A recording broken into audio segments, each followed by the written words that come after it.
que determinan la distribución de líquidos, y estas presiones deben estar en equilibrio, son las llamadas presiones hidrostática y coloidosmótica. Entonces acá vamos a poner la presión hidrostática. La letra P es igual a la presión hidrostática.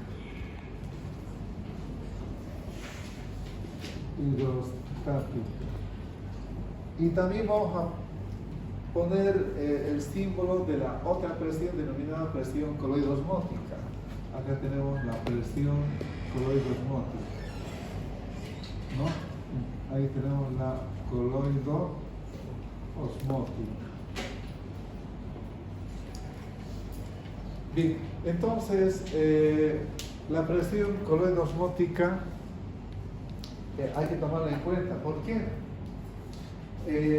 Porque sabemos nosotros que en la sangre circulan proteínas plasmáticas, y estas proteínas plasmáticas son dos componentes importantes, la albúmina y las globulinas. Estas se forman en el hígado. Entonces acá vamos a ver nosotros la albúmina y la albúmina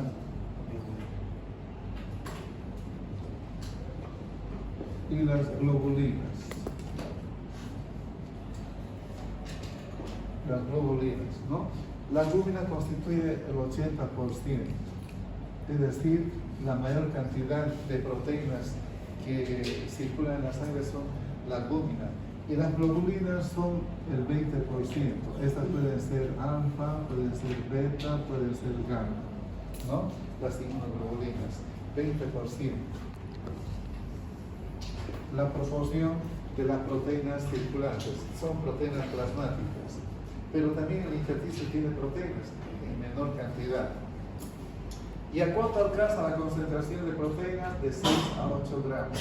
Esa es la concentración normal de proteínas. Por lo tanto, si nosotros pedimos la determinación de proteínas, pediríamos como proteinograma.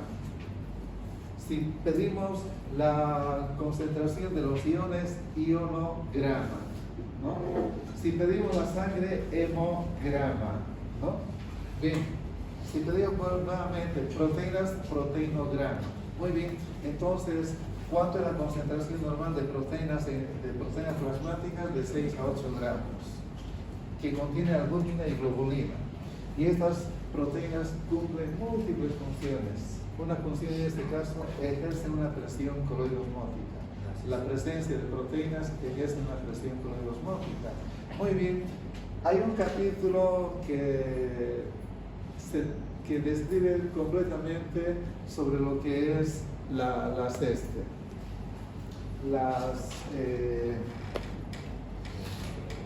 presión coloidosmótica y la presión hidrostática. Pase. Y también se conocen como las fuerzas de Starling. Bien, yo voy a hacer acá una prueba, ¿no? O sea, voy a hacer una pequeña demostración, aunque yo la verdad que no debería hacer esto, pero luego con el fin de que los estudiantes puedan comprender un poco más, y hasta resulta gracioso, ¿no? Voy a agarrar a una compañera de ustedes para hacer medición de fuerzas. Yo soy la presión hidrostática y su compañera la presión coloidosmótica. Vamos a hacer medición de fuerzas. Sí, 13,5 sureste. Muy bien, vamos. No, usted tranquila. Bueno, vamos, haga fuerza. Muy bien, estamos haciendo fuerza bastante, estoy subestimando, ¿no? Muy bien, entonces fíjense ustedes, ya ahí está bien, suficiente. Entonces, la presión hidrostática y la presión coloidosmótica. Estas dos presiones deben estar en equilibrio. Gracias al equilibrio de las presiones que van a ejercer su efecto a través de esta pared de los capilares, la distribución del agua va a ser normal, siempre y cuando estas dos presiones se mantengan en equilibrio, llamado las presiones de Starling, ¿no? Así, o las fuerzas de Starling. Estas fuerzas de Starling hemos visto que están representadas por la onda P, la presión hidrostática. Entonces acá tenemos la presión hidrostática. Esta es la presión hidrostática, pero ¿dónde se encuentra? En los capilares. Por lo tanto, Donde hay líquido hay presión hidrostática. También acá hay un líquido, fíjense en el intersticio, también se conoce como presión hidrostática, pero es la presión hidrostática intersticial, ¿no? Y donde hay proteínas está la presión coloidosmótica. También el intersticio tiene proteínas, ¿no? Por lo tanto, acá hay una presión coloidosmótica. Bien, una presión coloidosmótica. Acá me olvidé hacer el dibujo de un capilar linfático. Así como el sistema vascular tiene millones y millones de capilares, también hay de capilares sanguíneos, también hay capilares linfáticos. Acá voy a hacer un capilar linfático, ¿no? Un capilar linfático.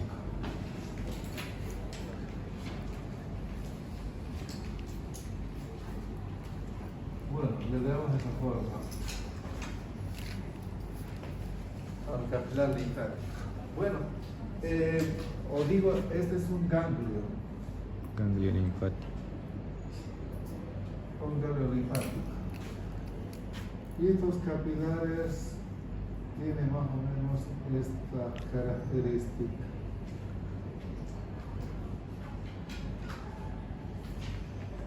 Por estos capilares linfáticos o vasos linfáticos fluye la linfa, que cumple una función importante. Muy bien, entonces, fíjense ustedes, la presión hidrostática, para que comprendan un poquito más, y pongo el ejemplo de que si yo tuviese acá un grifo, abro el grifo, el chorro va a ser débil, pero si yo abriera bastante el grifo, el chorro va a ser bastante fuerte, ¿no? La presión hidrostática entonces puede ser así. Sin embargo, esta presión hidrostática va a ejercer una fuerza de dispersión capilar, es decir, que la presión hidrostática favorece la salida del líquido del vascular al intersticial, la presión hidrostática. En cambio, la presión coloidosmótica va a ejercer una fuerza contraria, ¿no? Va a favorecer la absorción del líquido del intersticial al vascular. Por lo tanto, hay dos fuerzas: la presión hidrostática, que ejerce una filtración hacia el intersticio, y la presión coloidosmótica, hacia lo contrario, atrae el líquido del intersticio al vascular. Estas dos fuerzas están en equilibrio. Por lo tanto, las fuerzas, como son la presión coloidosmótica y la presión hidrostática, son las que determinan el intercambio de líquidos y esta distribución equilibrada entre el plasma sanguíneo y el intersticio. En cambio, en las células es otro el efecto. El efecto sería un efecto osmótico a través de ciertos solutos, a través de la membrana. Por lo tanto, la distribución de líquidos en el intracelular, acá tenemos el intracelular, y en el extracelular es por un efecto osmótico de las moléculas, sodio, cloro, potasio, moléculas inorgánicas o los iones, ¿no? Bien, pero debemos comprender que esta membrana celular solamente es permeable al agua y no así a los iones. Los iones, si bien se pasan, pero es por otros mecanismos. Bien, entonces hemos visto que de qué manera se puede distribuir el agua. A través de la membrana, por las fuerzas llamadas coloidosmótica y la hidrostática. Y por la membrana celular a través de los efectos osmóticos, ¿no? Bien, ahora sí, ahí dice la distribución de líquidos o compartimientos inter y extracelular, en cambio está determinado sobre todo por el efecto osmótico de los solutos más pequeños. Son pequeñitos, pero a pesar de ser bien pequeñitos, no pueden atravesar. Bien, ahí podemos hablar de los principios básicos de la presión osmótica y la presión hidrostática. o digo la presión osmótica. Bien, el ejemplo de siempre, aunque resulte cansador para ustedes, pero debo hacer siempre un ejemplo.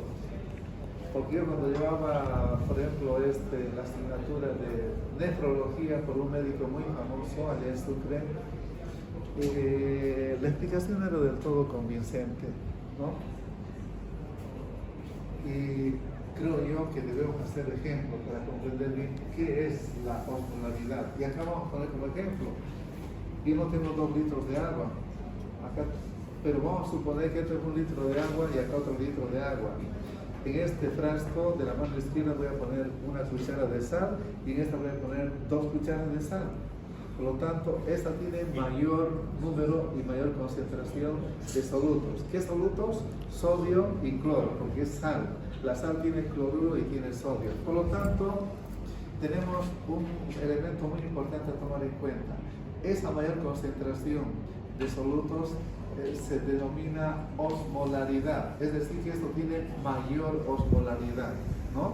Y acá tiene menor osmolaridad, pero para hablar de osmolaridad, que es algo largo, hablamos de manera resumida e indicamos que la concentración de solutos o de moléculas o de osmoles expresadas por litro de agua se denomina osmolaridad.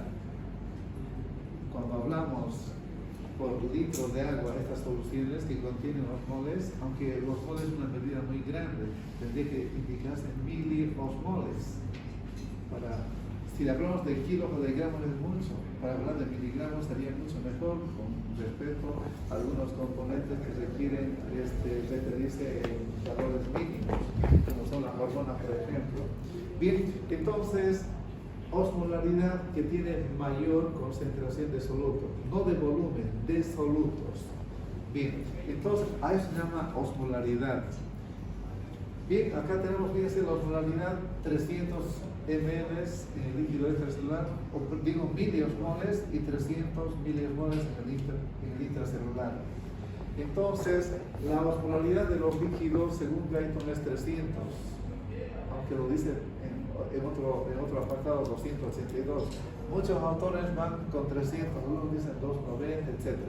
300 miliosmoles en el líquido extra y en el intra 300. Por lo tanto, fíjense, la osmolaridad es igual. Cuando la osmolaridad es igual, no hay flujo a ningún lugar, ¿no? Es decir, la ósmosis neta es igual a 0, no va al intra ni al extra, cuando la osmolaridad es igual. Pero ¿quién determina la osmolaridad del líquido extracelular? El sodio, que es igual a 142. Y esta fórmula es importante para que puedan comprender bien de dónde resulta la osmolaridad del líquido extracelular.